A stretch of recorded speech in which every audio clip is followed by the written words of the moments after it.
أعوذ بالله من الشيطان الرجيم. يا أيها الذين آمنوا قاتلوا الذين يلونكم من الكفار وليجدوا فيكم غلظة واعلموا أن الله مع المتقين.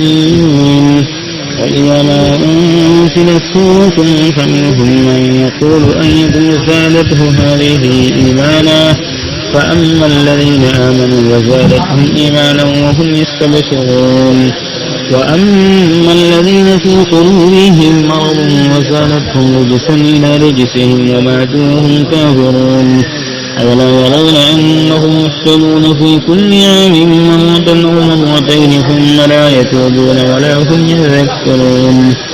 وإذا ما أنزلت سورة نظر بعضهم إلى بعض هل يراكم من أحد ثم انصرفوا صرف الله قلوبهم بأنهم قوم لا يفقهون.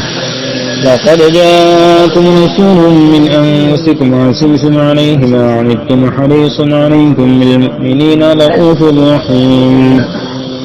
فإن تولوا فقل حسبي الله لا إله إلا هو عليه توكلت وهو رب العرش العظيم.